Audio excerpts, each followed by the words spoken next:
Começamos! E aí, Si, tudo bem? E aí, Gá, tudo ótimo. Que alegria ter você aqui, obrigado.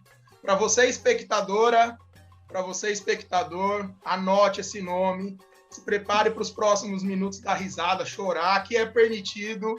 Quintal das emoções com papo de progresso. Olha o que vem por aí, hein, dona Cíntia? Uhul, bora! A Cíntia é psicóloga, mentora, podcaster, apresentadora, comunicadora, influencer, mentor em curso. Eu tenho maior alegria em participar de um grupo reflexivo com 14 pessoas, seu único homem está lá para aprender. Se conta um pouquinho para nós disso tudo.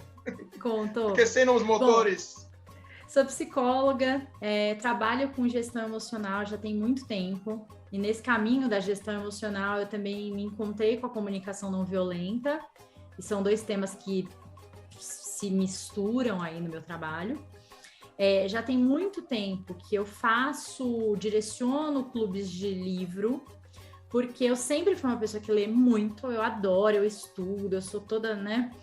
E eu tinha uma amiga, Karina, e ela sempre fala assim, nossa, você sempre tem alguma novidade, algum livro, alguma coisa que você leu, faz alguma coisa, né, e tal, enfim. Eu já tinha participado de um grupo de mulheres que correm com lobos, estudando esse livro, eu resolvi começar com ele. Como eu já tinha participado de era um conteúdo que eu já conhecia, e aí de lá para cá, eu acho que isso tem já uns 4, 5 anos, eu toco esses grupos, e esse ano, esse grupo que você faz parte, foi o primeiro grupo fechado que eu fiz, pago, para pessoas que eu não conhecia, né, assim, aberto ao público. E ter um homem, e foi a primeira vez que eu tive um homem no grupo, tem um homem no grupo que é você. Então, tem sido muito interessante para mim tocar esse grupo com alguém que tem um olhar diferente do nosso, percepções diferentes. Tem sido sensacional. Como que tem sido para você? Tá no meio dessa mulherada, desse monte de loba. Nossa, é gostoso as percepções. Eu sou filho de mãe solo, né? Se você conhece bem Dona Márcia, você conhece bem... Márcia é maravilhosa. Conhece bem o peso da família Ferraz. Esse lado espontâneo, esse lado colaborativo, é o motivo do podcast, é o motivo do Papo de Progresso. Hoje eu, após várias milhares de transições que você acompanha, posso dizer que o nosso progresso é para benefício de muitos. Então tem sido muito engrandecedor os olhares, para não ser um barba azul, né? Exatamente. O livro traz assim, uma ideia do inconsciente e de como a gente pode entrar em contato com esse lado nosso que de alguma maneira foi sendo atropelado pela cultura, pelo capitalismo, pela modernidade, pela tecnologia, por tudo que a gente vivencia. E isso é uma coisa que as mulheres, de uma maneira geral, sentem muito. Estou sendo atropelada, os meus ciclos não são respeitados, me saboto. E eu acho que o livro traz de uma maneira organizada esses temas, por meio de lendas, então tem uma coisa mais gostosa, lúdica, né? Você se envolve naquelas histórias. E é um lado que o homem tem, assim, lógico também, mas que ele não tem esse impulso de trabalhar e de desenvolver. Então, acho que você é muito corajoso em dar esse passo, participar desse grupo e tá lá estudando e se aprofundando nas histórias, porque isso te engrandece como homem, como parceiro, enfim, você é uma pessoa que joga no mundo que você está aprendendo, então daí saem textos que a gente pode acompanhar no Medium, conteúdos para cá, então, né, você tá aí semeando a sementinha do Mulheres que Correm com Lobos pelo mundo. A psicologia, ela vem flertando comigo, Cíntia, faz uns 15 anos, de um lugar de muita parceria. Primeiro, jeitão Gabriel, esse negócio aí tá com nada. Homem, aqui é papo de progresso, não sei o quê. E, obviamente, que depois de uns 5 anos para cá, eu tenho percebido que a árvore é bem ampla, que tem bastante conteúdo para tornar a gestão, até tornar o papo de progresso mais humanizado, essa fase nova de colaboração, de consultoria. Muitas pessoas elas me procuravam para falar do traço econômico, melhores resultados, maiores engajamentos. E eu falava, antes de acelerar, vamos dar uma olhada. Vamos dar uma olhada para dentro, procura essa pessoa aqui, que é de confiança. Tenho maior alegria em dizer, Cíntia, que você ajuda e ajudou muitas pessoas queridas para mim. E a psicologia para você, como chegou à sua vida, essa árvore tão grande, desses ramos bonitos, o que te toca, o que te preenche? A psicologia veio porque eu entendia que eu ia trabalhar com a palavra, de alguma maneira. Eu tinha certeza, assim, que eu ia trabalhar com a fala, com a comunicação, né? Então, eu tive a sorte, né? Nem todo mundo consegue escolher um curso sendo uma pessoa tão jovem e se apaixonar por esse curso e falar, cara, é isso. Então, eu sou uma pessoa, assim, eu tenho muita gratidão por quem eu era naquele momento, por essa escolha que eu fiz. Quando eu fui para a psicologia, eu fui muito com um olhar para o social, para a área social. Mas trabalhando nos lugares que eu trabalhei, depois com a consultoria, eu fui vendo que o trabalho adoece as pessoas. Então eu queria, inicialmente eu pensei, ao invés de eu atender individualmente, eu acho que eu quero curar esses lugares que as pessoas trabalham, porque esses lugares não estão legais. E aí trabalhei anos como consultora, fiz muitos projetos. A gente não tinha esse nome de gestão humanizada naquele momento, mas sempre foi um trabalho que saía desse lugar de ficar olhando só para o resultado, para o volume financeiro que aquele trabalho ia gerar e tal, e olhando mais para as pessoas, como elas podiam ser mais colaborativas, como o jeito de trabalhar delas podia ser reajustado, mudar para que elas estivessem mais felizes, enfim. E aí, depois de um tempo trabalhando com as empresas, eu voltei para os atendimentos individuais e para as aulas, né, para os treinamentos e tudo, mas sempre com uma voz no mundo. Eu acho que eu demorei muito tempo para achar a minha voz, sabe, Gabriel? Essa voz, assim, falar com autenticidade, sendo muito sincera com o que eu penso, dando a minha opinião em relação às coisas. E acho que depois que eu encontrei essa voz e que eu percebi que sempre que tem uma voz ressoando, tem ouvidos que querem, que talvez queiram ouvir essa voz, né? Assim, nem todo mundo vai querer, nem todo mundo se conecta, mas tem muita gente que se conecta. Então eu falei, eu não vou mais abrir mão disso. Então eu tenho meu canal no YouTube, eu tenho o Instagram, eu tenho o Corajosamente, que é o meu podcast com o Bruno. Tenho esses espaços para que essa voz aconteça, para que eu possa discutir com pessoas que eu gosto, falar de temas que eu acho interessantes e tal. E tenho esse trabalho individual de atendimento como terapeuta e tudo pautado pela psicologia. A psicologia, nossa, dá uma gama de possibilidades maravilhosa, né? Eu vou tirar uma casquinha aqui desse pilar que eu gosto muito, que é a psicologia. A gente já trocou várias ideias, você já me inspirou em vários temas, vários caminhos, inclusive em acolher, porque nós gostamos de expressar, tem esse traço da atividade. Eu acredito que a mentoria, o coach, ele não é para todo mundo. A pessoa ela precisa de um nível de maturidade para expressar. Hoje eu tenho a alegria de ter clientes há quase 2 anos e agora estamos começando bem devagarzinho, plano de metas, plano de aceleração, que é gostoso. Eu acredito que muitas pessoas desinformadas que querem perguntas rápidas para respostas complexas. A vida não é um miojo, não é do ponto A para o ponto Z, que é o que eu contribuo com muitos amigos. Eu gosto de ser um facilitador, porque eu entendo que a psicologia é uma dimensão, a economia é uma outra dimensão, a filosofia, a política, a religião. Nós fomos ensinados, né, Cíntia, com muitas crenças, com muitas convicções absolutas. Eu não falo de política, eu não me meto no relacionamento do amigo. Eu um dia me perguntava, a primeira vez que eu ouvi um livro de comunicação não violenta, até recorri a você, como que eu vou usar essa caceta no meu dia a dia? E um dia, num ensaio de escola de samba, ia sair mó trelelê, mó quebra-pau. Cheguei num amigo e fiz uma pergunta, o que você está sentindo?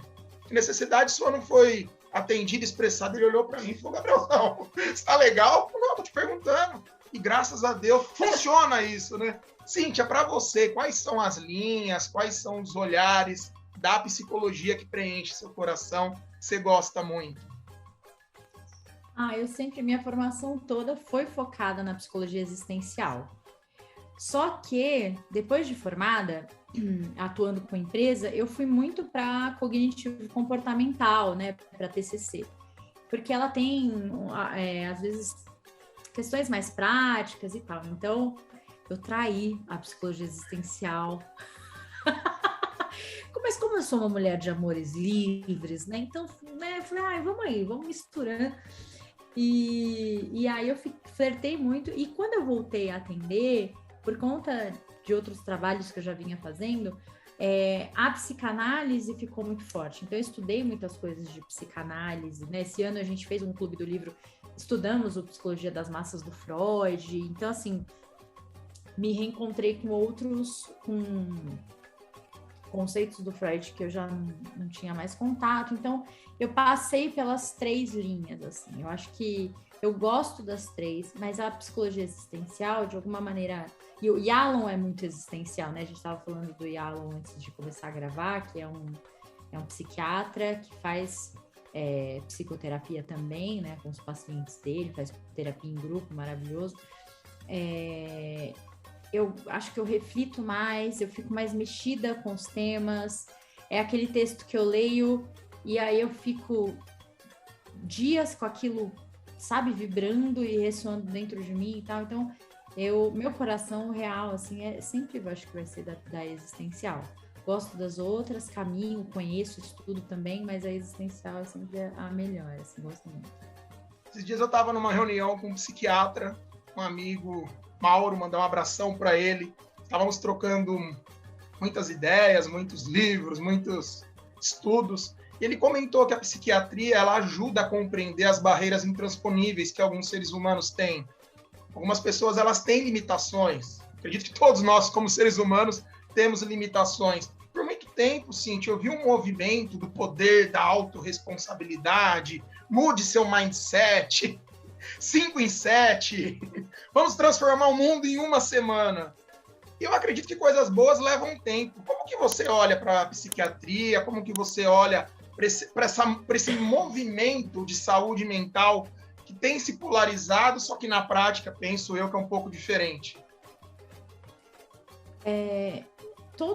Assim, eu tive a chance de fazer, de trabalhar, né, de acompanhar muitos processos de coaching. Eu trabalho com coaching desde 2012, então são quase 10 anos, né, atendendo e fazendo processos, e assim, eu vi resultados incríveis.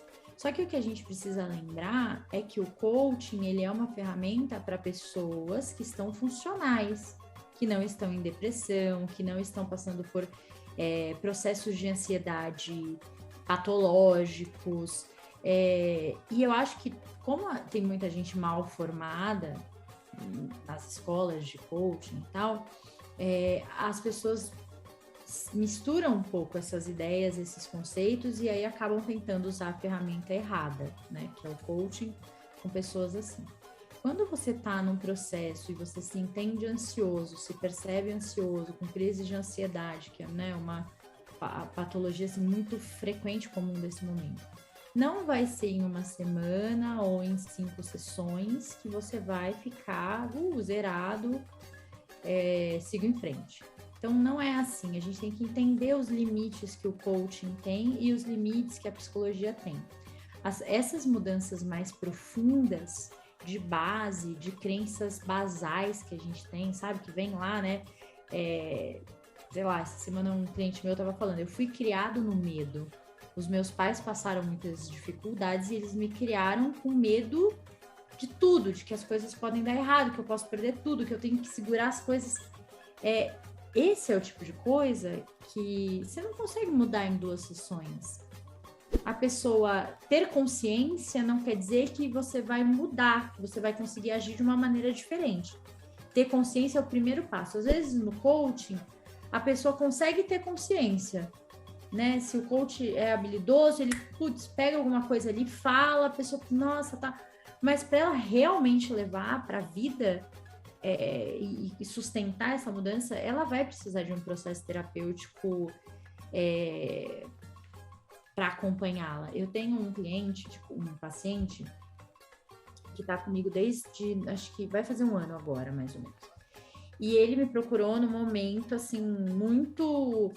ele estava angustiado, estava sofrendo com o trabalho que ele tinha e não fazia a menor ideia de como sair daquilo. Num processo de coaching, a pessoa teria, como a gente fala, né, expressa, vai, tem que fazer, não sei o que, né. Mas ele tinha outras feridas, outras coisas, sabe? Aquela pessoa, não sei, você não deve conhecer uma pessoa assim, aquela pessoa que é uma coisa atrás da outra, um problema atrás do outro, tarefa, me dá que eu resolvo, e aí ele tomou uma decisão super importante de trabalho, mas muito importante, ele rompeu, né, com uma questão super séria, enfim, fez uma mudança enorme. E aí ele falou, Cíntia, eu não estaria aqui se eu não tivesse feito o processo terapêutico. Porque ele falou, eu tinha uma ideia do que eu queria, mas eu não tinha como executar aquilo, era insustentável emocionalmente, eu não ia conseguir se eu tivesse feito isso. Sem o preparo, a base emocional que a gente criou nesse tempo, eu teria, sei lá, enlouquecido, adoecido. Tal. Então, respondendo diretamente a tua pergunta, eu acho que a gente tem que tomar cuidado com soluções rápidas. Tem muita coisa assim que se resolve rápido e tal, mas quando a gente fala de saúde emocional, de gestão emocional, é uma construção e ela leva um tempinho. Falando de gestão emocional, saúde emocional, esses grandes convites me levaram para a neurociência, onde mais me assusta do que acelera. E quando a gente começa a estudar sobre índice de desenvolvimento humano, epigenética, olha para 10 gerações passadas de mamãe, papai, vovô, os cabelos os monstros começam a ficar maior, né, Cíntia? Exatamente, nossa, com certeza. E aí, quando a gente... Pensa assim, Gá, a gente está falando tudo isso individualmente, né? Só que são essas pessoas que constroem as empresas que fazem o mundo ser o que ele é hoje. Pessoas com feridas emocionais, com históricos familiares diversos, cada um com as suas histórias, medos e traumas, e que são jogadas num sistema escolar que é de comando e controle. Então, desde o colégio, ela aprende que tem alguém que sabe, que vai falar como tem que ser feito e ela vai obedecer. Né? As nossas mães, a minha, a sua, vai para a escola, obedece a professora. Né? Obedece, era essa a palavra que elas usavam. E aí essa galera sai desse processo e vai para a empresa trabalhar. É óbvio que ela vai reproduzir e assim, ninguém vai para o trabalho falando assim, eu vou sustentar esse modelo comando-controle, top-down, né? Eu vou sustentar. Não, ela vai com a melhor das intenções, a gente cuida da nossa equipe, a gente entende que pessoas são os pilares dessa empresa, né? Enfim, tá, só que ela tem uma construção histórica, escolar, que fala outra coisa. Então, como que ela vai para tal da gestão humanizada sem nenhum processo de consciência, sem um processo terapêutico bem feito, sem se autodesenvolver? Cara, é muito difícil. E aí é aquela pessoa que fica patinando na carreira, que vê o mundo mudando, ela não consegue se ajustar, ela começa a ficar desconfortável com aquilo, ela sabe que ela tem que mudar, se adaptar, mas no quê? Como? Então eu venho assim, eu trabalho com consultoria também desde 2011, 2012. Nesses 10 anos eu percebi assim, uma mudança enorme em como as empresas olham para os processos individuais, para quem elas contratam, para como elas vão cuidar dessas pessoas também. A consciência das empresas, assim, do quanto elas fazem com que as pessoas, elas adoecem as pessoas, né? Aumentou muito. Então, eu acho que as empresas começaram a entender que elas fazem mal para as pessoas. E como mudar isso? É difícil aceitar isso, né? Nossa, a minha empresa, a empresa que meu pai construiu, que meu avô construiu, porque a gente tem no Brasil muita empresa familiar, né? Isso quer dizer que essa minha empresa que eu cresci aqui faz mal para as pessoas? Sim, faz muito mal para as pessoas. Então, assim, eu acho muito interessante, porque A gente está no momento em que a busca pelo apoio emocional está sendo muito maior, está sendo mais aceita, as pessoas desmistificaram isso. Assim como as empresas também estão aceitando que elas precisam de uma ajuda emocional, que é a gestão, na minha visão, né? Eu estou falando aqui da leitura que eu faço. A gestão humanizada, para mim, é um jeito de tratar, de terapeutizar os processos de trabalho. Você olha para um líder, né? Um líder que exerce uma gestão mais humanizada ou uma gestão mais situacional, né? Que é o me adaptar, é adaptar minha liderança para o que aquela situação pede, olhando mais para cada perfil de quem trabalha com ele, necessidades individuais, o bem-estar da equipe muitas vezes em primeiro lugar, diferente do que antes era, né? O resultado sempre em primeiro lugar, atropela todo mundo, não importa, não tá feliz, a porta é ali. Não, hoje em dia eu tenho visto, né? E assim, eu falo de uma bolha porque, né, uma empresa que me contrata uma especialista, já tá olhando para isso, né? Então eu tô falando de um recorte aqui dessas empresas que eu tenho contato.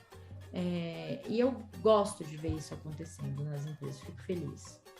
É gostoso que quando nós saímos da ilha, né, Cíntia, nós conseguimos olhar a ilha de um jeito diferente, embora ter medo, que mudar dói, dá trabalho. Eu lembro que um professor muito cascudo e gente boa, é gostoso conversar com quem manja dos Paranauê e não tem mais aquela necessidade de aprovação. Ele me chamou no canto, na época do MBA, e falou assim: Gabriel, na empresa ou você muda ou você se muda. Ou você muda para se adaptar ou você segue seu caminho, porque a cultura ela estraçalha qualquer estratégia no café da manhã. E quando nós olhamos para autores como Simon Sinek, o próprio André, que ele foi eleito, se não me engano, 4 ou 5 anos, o CEO do ano pela Electro, ele tem um TED muito legal que ele fala: felicidade dá lucro, comando e controle, top goela down, as pessoas estão ficando doentes. O cerne da empresa é o lucro, só que o lucro como consequência. É igual pessoas que precisam de um corpo estético para uma alta performance, parecido de um atleta, e a pessoa quer ter o projeto verão, quer se preparar para um determinado evento, ou muda a mentalidade de crescimento, ou vai sofrer muito. E o que eu tenho percebido, Cíntia, esses dias, estava numa reunião com o Rafa, até mandar um abraço para ele, da Olá Podcast, e nós conversando, falando sobre como o podcast tem educado, tem trocado, tem conciliado o estudo. Esses dias eu estava finalizando o livro do Simon Sinek, O Jogo Infinito, que ele fala sobre ocitocina, sobre uma mentalidade diferente do perde e ganha. E teve um podcast que falou exatamente isso. E nós ficamos felizes. Ele estava entrando num processo terapêutico, ele perguntou para mim como foram os meus, né? Eu falei, olha, para mim a psicoterapia, tanto a cura pela fala como pela escuta, ela não tem um ROI imediato. Ela não tem um retorno do investimento assim, eu vou investir 1 ano e 8 meses e eu vou ter esse tipo de retorno. Pelo que eu percebo, as nossas trocas, a nossa audição, até propriamente eu ter parado de beber, eu tive a oportunidade de ir num encontro do Narcóticos Anônimos, do NA, e quando eles falam dos 12 passos, eles começaram a falar de a vida, contando dia por dia, partilhando as suas conquistas, os seus momentos. Nossa, até me arrepia aqui, Cíntia. Falei, rapaz, eu tinha sentido isso só na igreja. E eu sinto que a gente começa a mudar como ser humano, como ecossistema, e dá para levar isso para as empresas. Só que é um preço a ser pago que gera valor de longo prazo, né, Cíntia? E de curto também. Também gera valor de curto prazo, quando a gente cuida da saúde emocional de quem trabalha com a gente. O processo terapêutico, eu acho que o que é difícil, né, quando a gente fala do ROI, trazendo essa ideia empresarial para terapia, é que não muita coisa não é palpável. A pessoa, ela não acorda pesando menos 2 quilos, ela não acorda com o cabelo mais comprido, né? Assim, sei lá, com a cintura. Só que quando ela vai decidir o que ela vai tomar no café da manhã, ela pensa de um jeito diferente. Quando ela recebe uma mensagem atravessada, o que antes seria motivo a acabar com o dia dela, de repente não abala mais ela, né? Ela não se abala mais com aquilo. E ela vem para terapia e fala assim, Nossa, aconteceu uma coisa tão engraçada. A minha prima, sabe aquela que é um saco que eu detesto? Nossa, me mandou uma mensagem tão atravessada. Nossa, nem liguei. Sério, segui meu dia, que devo estar, nossa, sei lá, com a lua boa. Na verdade, não é, né? Assim, ela tá já numa construção ali psicológica há muito tempo, né? Ou há algum tempo. Então, assim, eu tenho pacientes que têm resultados. É que depende do momento que ele está, do quão disponível ele está para o processo. Eu tenho pacientes que em 6 meses, sei lá, mudam de emprego, levantam dinheiro que eles nem imaginavam que eles podiam, saem da casa dos pais de uma maneira forte para não precisar voltar. E já tem gente que demora mais. Então, assim, cada um tem um tempo, uma resistência. Eu tenho paciente que vem, faz o processo terapêutico. Ah, já tô melhor, passou. Acho que eu não preciso mais. Beijo, tchau. Tipo, vai embora. Tudo bem. Tem gente que já resolveu um monte de problema, continua, porque gosta de ter um tempo para refletir na semana, para se olhar, para não entrar no automático. Então, é um momentinho que a pessoa tem da semana para olha tudo que aconteceu, olha como eu tô me perdendo aqui, me passando ali, olha como eu tô sustentando a escolha que eu fiz. A gente, o tempo inteiro, acessa coisas que a gente pode ter, né, Gá? Você pega o Instagram, você pode comprar esse tênis, você pode comprar, sei lá, a roupa de não sei o quê, o curso de não sei o que lá, você compra coisas palpáveis. A terapia é uma coisa que não é palpável, mas que vai dar base, sustento para, nossa, tua vida inteira. Como diz o nosso amigo Rafa Barros, tem coisas que ela não é matemática, não são matemáticas, são proféticas, né? Vamos jogando as sementes, cada um no seu tempo, no seu crescimento. Sim, chegando nos minutos finais desse quintal das emoções gostoso, trazendo aqui para um olhar bem de pílulas de progresso, de papo de progresso. Papunci, momento direto e reto, daquele nosso jeito. Para você, o que é uma pessoa inteligente emocionalmente? Eu acho que é uma pessoa leve, que consegue passar pelas dores, emoções, assim, né, raiva e tal, de um jeito leve, que abre mão logo das coisas, que não fica arrastando corrente, que tem problema, como todo mundo tem, que passa por dias ruins, mas que tem aquela leveza, e a gente percebe isso num cafezinho com a pessoa, né? Não tem jeito, você toma café e fala, nossa, olha isso, contou cada coisa louca que aconteceu com ela, tá bem, né? Tá tranquila. Então acho que é isso. Gente que não fica arrastando corrente por aí sem precisar. Perdão para você, o que significa? Perdão? Acho que perdão é também conseguir seguir de uma forma leve. Olhar para algo que te machucou muito e conseguir entender o que aconteceu com o outro para ele fazer aquilo, se esticar empaticamente, né, para conseguir ver por que aquilo aconteceu, entender que já aconteceu e conseguir seguir de uma forma leve. Corajosamente, o podcast, o que significa para você? Nossa, meu espaço semanal de lavar roupa emocional da semana, assim, né? Eu e o Bruno, a gente escolhe temas que estão ali meio aflorados com a gente e a gente cria um roteiro muito do nosso jeito, assim, nada muito, sabe? Vamos trazer pedacinhos da psicologia, contar um pouquinho da nossa vida e curtir. Tem sido maravilhoso, a gente já está no 23º episódio. Começou, o Bruno participou do clube do livro que eu fiz, né, do Nós da Leitura, e a gente, começou a se falar e tal, ele tá na Irlanda, saiu do Brasil, tem alguns anos, e ele, tem um projeto aqui, queria gravar um podcast, mas sou meio tímido, vamos junto que a gente conversa, enfim, estamos aí, meses e meses depois, empolgadíssimos, a gente termina a temporada desse ano agora em novembro, vamos fazer uma pausa aí de 1 mês e meio, voltamos em 2022, pleníssimos, maravilhosos, cheio de coisa boa para contar. Aproveitar para mandar um abraço para o Bruno da Voz Bonita. Voz bonita o homem tem, Mauro, Cíntia? beijo pra você. Menino, tem, né? Olha, todo mundo fala a mesma coisa. Fala, o Bruno tem uma voz maravilhosa. Eu falo, nossa, gente, a minha inteligência, ninguém Uma delícia, uma delícia. Tem um professor, Cíntia, que ele me deu um chacoalhão argentino chamado Facundo Nunes, que ele fala que todo profissional que estuda psicologia, ele deveria estudar economia, e todo ser humano que gosta de economia deveria estudar psicologia, que é um pouco que o Daniel Kahneman fala no Rápido e Devagar, né? Economia comportamental.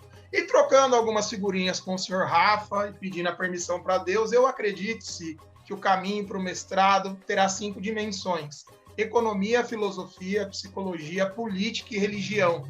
Queria perguntar para você, Deus. Vamos nós, papo de progresso diferente. Primeira mão aqui. Para você, o que significa economia? Quando você escuta essa dimensão? Do seu jeito.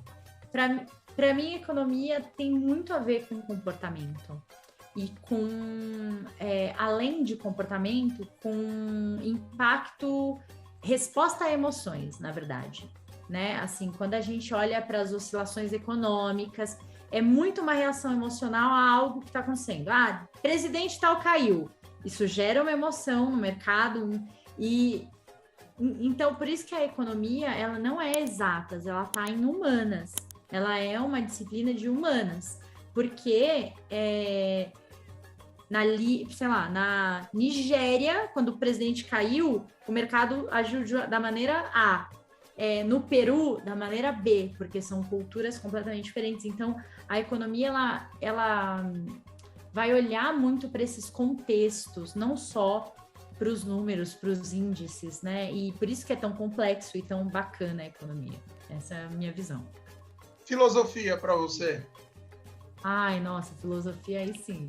Para mim, filosofia é a gente conseguir parar para pensar e se questionar em relação às coisas que a gente sempre achou que eram verdade, que eram que tá posto, sabe? Então, quando separa um dia e fala, todo mundo sempre fala que a morte é a nossa única certeza. Será mesmo? Estamos caminhando para um momento que talvez a gente não vá morrer de causas naturais. Então, como que é você viver a sua vida inteira achando que sua única certeza é que você ia morrer e de repente isso não ser uma certeza? A filosofia é isso, a gente olhar para o nosso cotidiano e se questionar por que a gente faz o que a gente faz, como a gente faz. E aí tem um monte de gente antes da gente que parou para pensar tudo isso e escreveu coisas incríveis, né? Então você pode começar a sua filosofia do zero, mas olha, tem uma galera que pensou coisas muito legais. O que significa quebrar paredes para você, Cíntia? Quero quebrar paredes. Né? Olha, dentro da psicanálise, principalmente, né, a gente fala muito sobre mecanismos de defesa. A gente constrói os nossos mecanismos de defesa pela vida e o processo terapêutico é um processo de ir desconstruindo esses mecanismos de defesa, que são paredes mesmo, né? O paciente, na verdade, ele chega ali com aquele monte de parede olhando para você por uma janelinha. E nem sempre a gente consegue derrubar essa parede falando, olha, por favor, às vezes no enfrentamento, na porrada. Então, para mim, vem muito esse lugar de quebrar as paredes, vai muito para esse lugar da terapia, e também porque eu acho que na minha vida pessoal, sempre que eu me vi rodeadas por paredes, por coisas que me prendiam, me dá uma angústia, um desespero, eu quero quebrar logo e ir para outro lugar e tal. Então, acho que casa com as duas coisas. Uma das pessoas que me ajudaram a olhar para a política com uma maior intenção, despertar até de uma nova consciência, o Obama, sou fã, ele fala que a política ela tem 25% de ideologia e 75% de negócio, que nós precisamos, sim, falar sobre política, estudar sobre política, conversar com pessoas que têm visões diferentes sobre política. Para você, Cíntia, o que seria uma pessoa com inteligência emocional para falar sobre política? Eu acho que a primeira coisa que a gente precisa entender é que a política não diz respeito só ao partido tal, presidente tal, ministro tal. A política faz parte da construção da sociedade que a gente está. Então, quando eu entendo que, quando eu estou conversando com o meu vizinho aqui no elevador, reclamando do síndico, eu estou fazendo política. A minha micropolítica aqui, o síndico, o condomínio, é o meu dia a dia. Essa macro política, a gente tem muita dificuldade de enxergar na prática o nosso papel, o nosso lugar. A gente tem um papel muito importante nessa macro, mas a gente tem dificuldade de ver. Só que a gente faz micropolítica, a gente está na micropolítica o tempo inteiro, no nosso círculo de amigos, em como a gente influencia as pessoas que estão ao nosso redor, como a gente exclui as pessoas dos nossos círculos de relacionamento.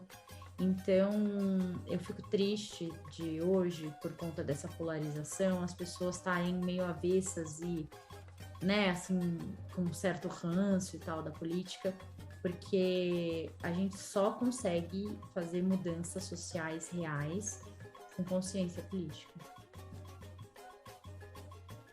Religião, que ela deveria ter um convite para conexão, eu tenho aprendido nesses momentos de isolamento, de muita mudança, que os livros eles serviram para ajudar a religar algumas ideias, algumas possibilidades, parar para pensar. Se você tivesse que escolher 5 livros para 2021, quais seriam? Nossa, esse ano vou falar dos que nós estudamos, né, lá. O Sapiens, do Harari, abriu minha cabeça para muitas coisas importantes, também em relação à política.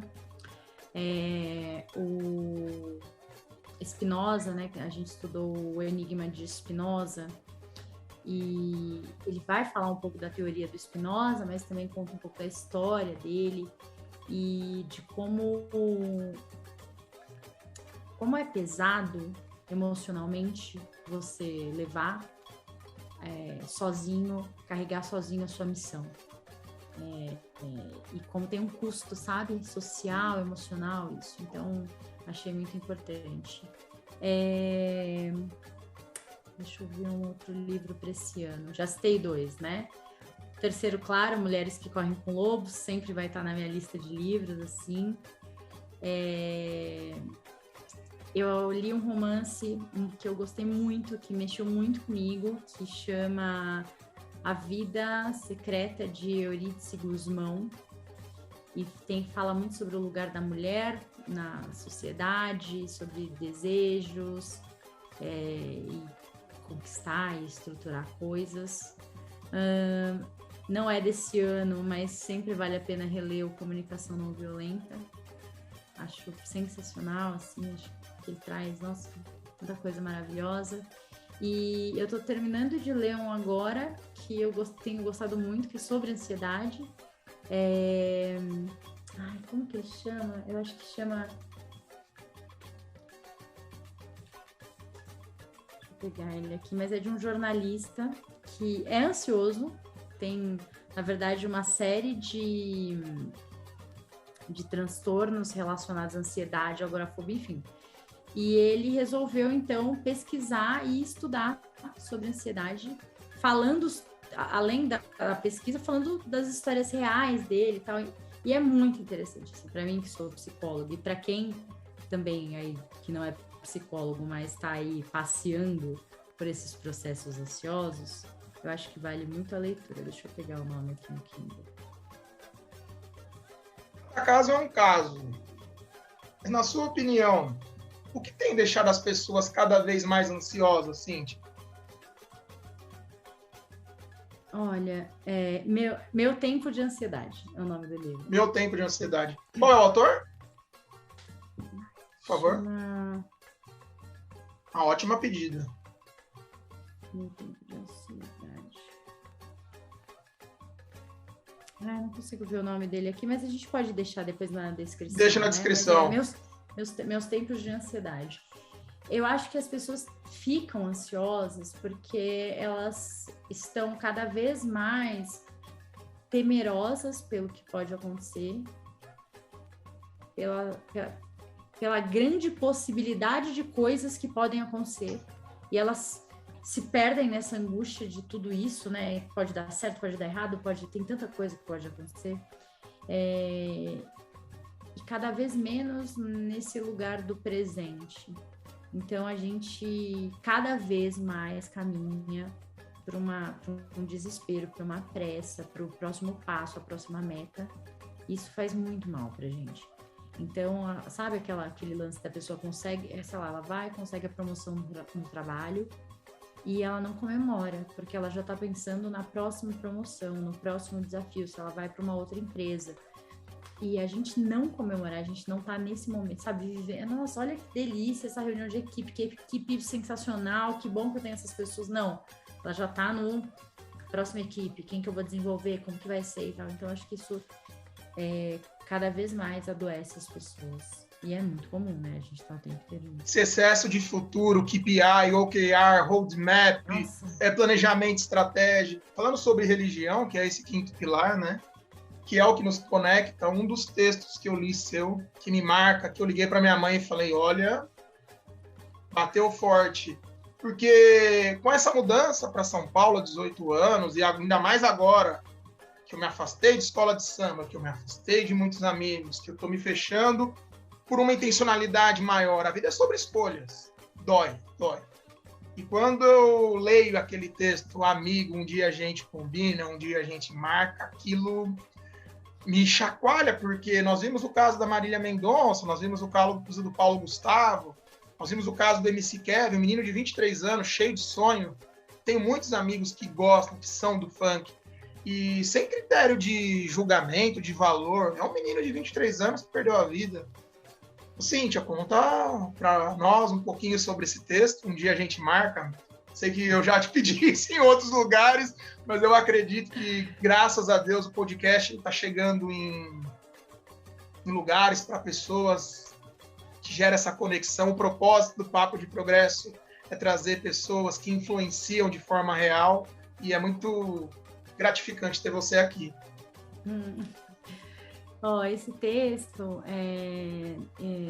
eu escrevi assim, depois da morte de uma amigona minha de faculdade, e quando ela morreu, o que mais me marcou é que já tinha um tempo que a gente estava nessa de ai, amiga, que saudade, vamos marcar. Ai, amiga, que saudade, um dia a gente marca. Ai, que saudade, vamos marcar. E a construção do texto é muito nisso, né? Chega uma hora que só fica o ai, que saudade, porque a gente não tem mais a chance do vamos marcar, porque ela faleceu super jovem.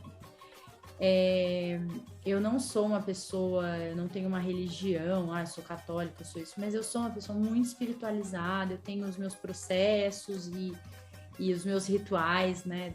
Dentro das coisas que eu acho importante, que eu acredito.